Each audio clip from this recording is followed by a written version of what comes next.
Oh, by the media cycle that you refer to, I mean, I think there is a lot in this time of change in the media industry that pushes the cycle towards, more schlock, more horror. And I think we tend to look at this as if it's about us and about Australia and about today's politics here. Actually, it's about a change across the world in the media industry. So more and more content, more and more things. Even you and I today, we've had a picture taken so you can tweet it. There's a TV camera here.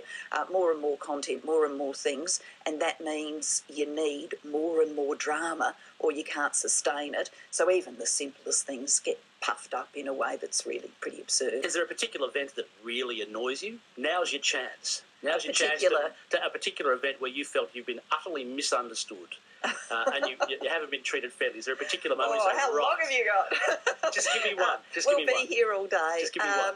Oh, look, the cabinet reshuffle. I thought the media reaction to that was absurd. Two wonderfully competent ministers who have decided to go and do something else with their lives are seamlessly replaced by two fantastically competent ministers. And this is written as crisis. Like, excuse me. I'm sure every day here at the ABC you hear about someone around the nation who's decided, I've loved my job at the ABC, I've been here 10, 15, 20 years, now I'm going to go and do X, and guess what, Sally's got the promotion. And you all go, that's, it's sad to lose Bill, but Sally will be fantastic. And does anybody write up, gee, the ABC's in crisis, Bill's gone? We're always in crisis, baby. We're always in crisis. Are we going to have one of those funding discussions now? Please, yes. So that was complete silliness. It's 14 minutes to 9. My guest is Prime Minister of Australia, Julia Gillard. When the doors of the cabinet close, there's no cameras there and everyone can speak freely. One? Oh, well, it depends what you mean by intellectual. If you wanted to do, I guess the well-read, understanding of the artistic world, understanding of the world in general, you would go Bob Carr, Simon Cream. If you wanted to go, a mastery of the law, you would go Mark Dreyfus. If you wanted to talk about connection and touch with working people, Wayne Swan, Jenny Macklin, Bill Shorten, the list goes on. So, people are different in their presentation. You're being way too diplomatic, Prime Minister. No, but I genuinely value my colleagues a great deal. They're all different. And bring a different perspective, and that's what's good about frank discussions around a cabinet table. I specifically say to my cabinet colleagues, I don't expect people to come in and just automatically agree with each other. What I do expect is for them to give the best of themselves and to operate what I've said. People don't go, oh, that's stupid, that's ridiculous. They actually listen, think, take it in, and then strive to have a positive conversation.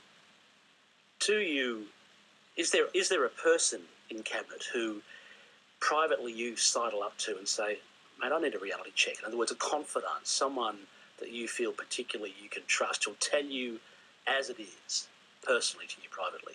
Oh, I think, because I am someone who welcomes honest discussions, lots of my colleagues come and have frank conversations. We all have almost like a work, not a mentor, but a workplace, a sounding board you go to who just somehow gets you, whether or not they even know you terribly, but they somehow get you. Is there one of those people there? Look, I wouldn't say there's one person there. I would say that there are a number, and I do try and, keep the door open to all of my colleagues, not just my cabinet colleagues, but, colleagues in the Labor team and the broader Labor movement and the community generally, to come and pitch up an idea. And, I always strive to treat people seriously and respectfully. I don't go, that's crazy, or why are you wasting my time? Okay. Do you knit in Cabinet? We know you knit. No, I don't knit in Cabinet. Does anyone else knit? No one knits in Cabinet. So you're the only knitter in Cabinet? Oh, look, sorry, I don't believe anybody in Cabinet room. Take a photo. Arrangements, you get and all the rest. Not a stick way of engaging people and getting quick information out there and giving insights into your day. There are some things that are too serious and too weighty to be dealt with by Twitter. I joked with you before, you cannot put your whole strategy for the war in Afghanistan in, 100 and something characters. Some things require, bigger engagements than that. But I think Twitter, those things, they're a new way. At their best, they're a new way of enlivening conversations in our democracy. At their worst, they're just terrible, anonymous ways of putting vile things about people out in the public domain. I hope, it ends up that the good overwhelms the bad. I'm worried about the Freudian elements of Twitter, that, there's always the subconscious seems to come out, and I'm paranoid I'll end up on the front page of some paper for saying something inappropriate sometimes.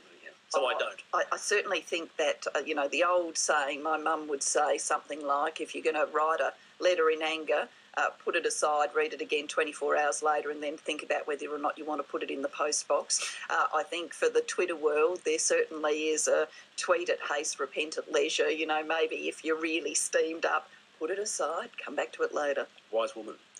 Which cartoonist in the country gets you right? All sorts of cartoonists draw you. Who gets you right? I was always a fan of Mark Knight in the Herald Sun. I've actually got one of his cartoons of me in my office, which is a profile, so of course it's got an extraordinarily large nose, and people come into the office and just look a little bit bemused that I would have something like that up there, but I've always thought it was, a good cartoon representation. Look, I wouldn't really pick one. There are lots of days the cartoons just don't grab me, and then there will be one day when you say, that has caught a moment in politics just incredibly well. And I think, that's the beauty of cartooning. It would be a great job. It'd be the best job in politics if you could draw. Unfortunately, I can't draw. I'm getting the wind up, but I want to squeeze something else in. When do you listen to Tim, your partner? When do you really listen to him, feedback-wise? I listen to him on... he's got a great emotional sense of how people are feeling. I think it probably comes from, long days in the hairdressing business. It's where, some people will go to their hairdressers and just get their hair cut. Others will go and spill out every trouble in their life. So we'll go to a function or an event, and he'll come back and talk about the emotional state he thinks someone's in, and he'll be very incisive about it. I have to let you go, sadly. It's the jury, you are.